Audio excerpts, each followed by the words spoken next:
সকাল সকাল কিন্তু সেজেগুজে শাড়ি পরে সুন্দর করে রেডি হয়ে বেরিয়ে পড়েছি। আর স্টেশনে তো চলেই এসেছি, আর ট্রেনও কিন্তু ধরে নিয়েছি। আর আজকে বর আর আমি শুধু ঘুরতে যাচ্ছি না, আজকে ফ্যামিলির সবাই মিলে ঘুরতে যাচ্ছি। আর কোথায় যাচ্ছি বলো তো? আজকে আমরা যাচ্ছি তারাপীঠে। আর গেটের সামনে সুন্দর হাওয়া খেতে খেতে দুজনে মিলে কিন্তু ট্রেন থেকে নেবেও পড়লাম।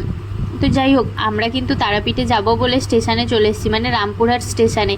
আর আমার বাড়ি থেকে রামপুরহাট স্টেশনটা খুব একটা দূর নয়, তারাপীঠ যেতে হার্ডলি 30 মিনিট কি 45 মিনিট লাগে বাড়ি থেকে। তো যাই হোক, পাঁচমাথা মোড়ের সামনে কিন্তু আমরা চলে এসেছি। এখানে দিদিভাইদের জন্য অপেক্ষা করছি, আর তারপরে ওরা চলে আসতে একটা অটো ধরে আমরা তারাপীঠের দিকে রওনা দিয়ে দিয়েছি। আর আমরা কিন্তু অটো থেকে নেবেও পড়েছি। নেবে এবার ডিসিশান হচ্ছে আগে পুজো দিতে যাওয়া হবে। সবাই কিন্তু না খেয়েছিলাম, আর এখানে ফুলের মালা কিনে নিয়ে আমরা কিন্তু হাঁটতে শুরু করে দিয়েছি মন্দিরের দিকে। এই যে আমি কিন্তু মিষ্টির হাত ধরেছি, আর বাকি সবাই কিন্তু হাঁটছে। আর আজকে কিন্তু সবাই মিলে পুজো দিতে এসছি। আর মেন রোড থেকে মন্দিরটা অনেকটাই ভেতর দিকে, তাই অনেকটাই আমাদেরকে হাঁটতে হচ্ছে।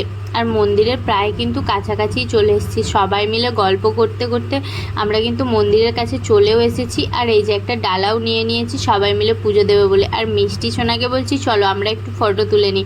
তারপরে আর কি পুজো দেবে বলে আমরা কিন্তু লাইন দিতে যাচ্ছি। আর এখানে আজকে প্রচুর ভিড় হয়েছে, প্রচুর লাইন হয়েছে। আর এই যে লাইনে দাঁড়িয়ে আছি বেচারা আমি। আর আজকে গরমটা কিন্তু সেই লেভেলের ছিল।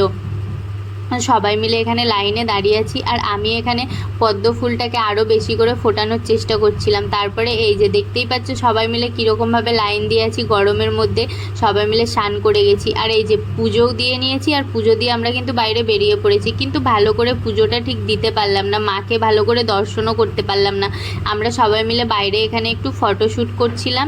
তারপরে আবার মন্দিরের উল্টো পাশে যেখানে মোমবাতি আর ধূপ দেওয়ার জায়গা আছে, ওখানে আমরা সবাই যাচ্ছি ধূপ দেওয়ার জন্য। তো দেখতেই পাচ্ছ মন্দিরের উল্টো দিকে। আর এখন মন্দিরে এত জায়গা ঘেরাঘেরি করে দিয়েছে না, মানে কোনটা দিয়ে বেরোবো কোনটা দিয়ে ঢুকবো কোনো পজিশান সবাই বুঝতে পারছি না। তো যাই হোক, আমাদের কিন্তু পুজো দিয়ে বেরিয়ে পড়েছি আমরা। আর এইদিকে আমরা কিন্তু ধূপ দিতেও শুরু করে দিয়েছি। আমাদের ধূপ দেওয়া কিন্তু হয়েও গেছে। আর এইদিকে দিদিভাইও ধূপ দিয়ে দিচ্ছে, আর ওইদিকে দিদিও ধূপ দিয়ে দিচ্ছে। আর আমরা তিনজনেই দিচ্ছিলাম, তারপরে মাও দিল। যাই হোক, আমাদের কিন্তু পুজো দেওয়া আজকের মতো কমপ্লিট হয়ে গেছে। আর আমরা বাইরে এসে একটু সবাই মিলে আখের রস খাবো ভাবছিলাম, কারণ সকাল থেকে সবাই কিন্তু উপোস করেই ছিলাম, আর উপোস করেই পুজো দিয়েছি।